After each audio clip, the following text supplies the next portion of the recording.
Guys, adong Miss Mactan Cebu International Airport ug naa ni unsa man ni violet. Ano violet man? Ano violet mar? Ano ube man ang color? Unsa man ning meaning aning pasiga-siga des Mactan? Oh, di ba? Ning kalihukan. Oh, by the way padong mi sa airport. Oh, kay magsundo ko sa akong wife. Oh, ana ningos landmark mag-record ko nako kay ganahan siya violet. Violet.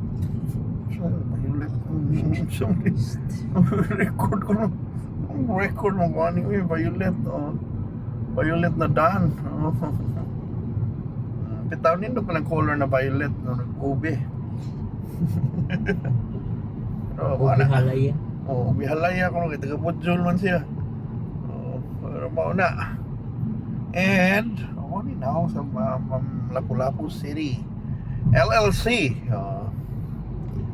Hello dia kang Ihong, Congressman Ahong Chan ni Mayor Cindy Chan. Hapit na kadaugan sa Mactan. Di ba? Tinigbasay ni Lapu-Lapu. Alamot lang kung na mga to dito sa layo raman nilang kadaugan ba? Kay mahal ng gasolina pero hinaot punta na wala gina. Wala kuan, wala kagubot. Mo daghan na ang kuan ba. Mo barato na ang gasolina hinuon sa mo pagkana. Daghan man nagdagan nga nun kita kasuga. But yes, welcome to the historic resort city mo nilangan sa una inunoon sa branding karon. Lapu-Lapu City. Diba? So, mauni ang kuha na to ron. Ang question na to ron, ngano man na grabe ang increase sa gasolina sa Pilipinas. There's a comparison, na graph ba na kita na ko. Yes, the increase the whole Asia. Sa una ang atong precious diesel, I mean, mura na tag, on the average, naghantag kapareho rin mga presyo sa Southeast Asian countries. Dayon pagbuto ng gira kita andong diesel 100 kape na. We're the second highest.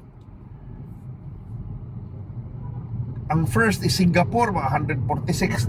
Tingali pero nagsugod man sa sila 110 kay mahal man ginang Singapore. Dako gid ilang tax sa mga sakyanan. Kana sa tag-iyang mga sakyanan kay gamay ra man na sa syudad gud. Mura na sila sugbo. Kaya kung patuyangan nila mag-angkon og auto tanang tao kuan mahug mapuno ilang syudad mahuga magdisod.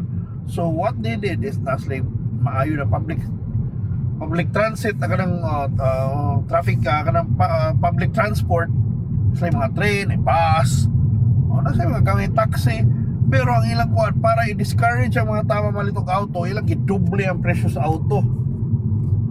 Dako kay buwis kung padestro ka dako kayo mahal ang gasolina 140 lang diesel. So hindi ka ma-discourage ka mo palit og auto bisag dato pa ang ilang country yan din wakay parkinganan kita ako stricto sila na kanang ilang mga bahay di ko na ilagod di ba pwede kang palit at manindot na lugar pero di na imo lang basta-basta ka bang kuan ang gobyerno na gahom nga na sila nakakuan utang uban tingin mag-invest lang sa Pilipinas dili sa magpahibos sa magtingiyag mga negosyo diri o mga kuan pero mao na lagi kay gamay man lang syudad mo na like Cebu tingin nga na ba imagine na kita usa ka kaning Lapu-Lapu mahimo ning country and then ang mindset murag mga Pinoy na palit lang taguan palit tag auto bisag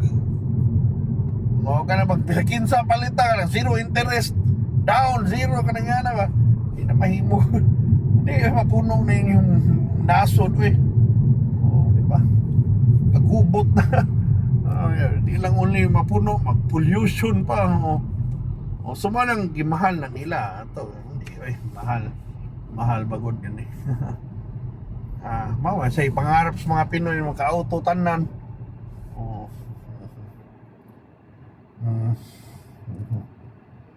mao ni kuha ito yan ang ilista ni ilista ni kay kung may malimtan yan ang ilista Be it. Thank you. Thank you. Oh, wala na. Oh, so di ba imagine na lang ba? So mga yung kuha na yan din tanawa, price increase ato sobra di 100%. Yan ako. Kumpara sa ibang countries, namin 20%, 9%. Pero kung sabi, akong question na niba. Nagpahin mo, sa'yo pang formula sa gobyerno. When we deregulated oil, kung di pa deregulated, I'm sure dili kapatakag increase ang gobyerno sa presyo sa gasolina. Kontrolado na itong gasolina. To take, for example, ang crude to, we have 45 days of buffer stock. That was bought for nagpila ng gasolina, diesel na panahon na 50. And then yung ibaligyag 120, 100. Nakuha ko niya ginansya ko lang point na ba na naman nun sila windfall income, pero mo malipay sila nagkagira kay makapatuyang sila increase o presyo.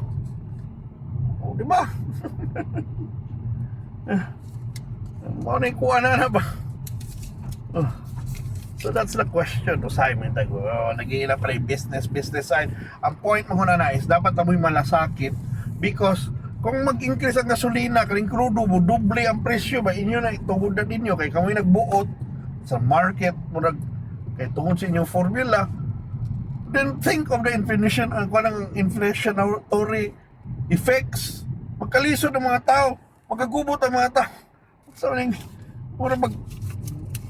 kung buto na naon, kung ingana mo kapatuyang, ingana mo ka hakog sa kwarta, ang gobyerno ako pa si gobyerno, kaya nato i-regulate nato ng presyo labi na kay crisis. Diba? They should dapat si bonggang president, bongbong na dapat i-regulate na nila. So wala akong ganun sa kudir ako sugato na akong asawa, magkita na may balik ni Lanmar sa ubos. Okay. And muna ako sa welcome to Mactan Cebu International Airport. Butang na po ako. So ba ni? Ang sugat na to mga kananan, Kenny Rogers. Diba? Coffee Dream. Shakey's. Ay ba lamig yung mga airport ba? Ay, wapa kayo. And even if the moment na moabot kang Cebu or ganoon ka mong leave from Cebu na ay nasal airs murag mo lang hamong airport di ba? So I'm gonna pick up my wife. Magdaghan gyud pasahero.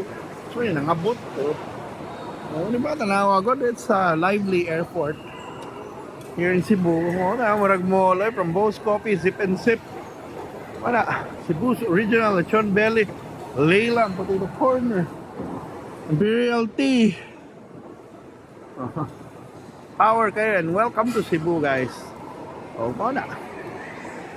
We just showed you the airport.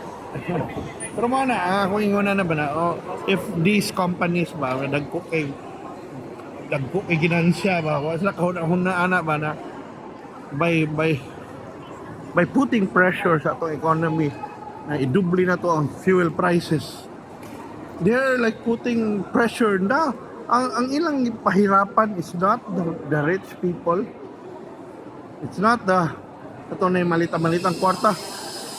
It's the middle class and lower classes na ilang gibirahan, ilang kuanon. So dapat maluoy mo. And hopefully they find ways na i-regulate ng price increase because kung mauwaw ta anong ubang countries ang ilang increase. Gi-manage nila ba 20%, 30%. Ato sabi ng 100%. Diba? So, lang nato ikuha na to na hopefully may masmasan sila and they will have a heart. And our president also to have a heart or have the brains also sila to to manage his price increase. So, cheap out ako. Okay, let's go. So, mga guys, thank you so much for watching. Bye. Bye-bye.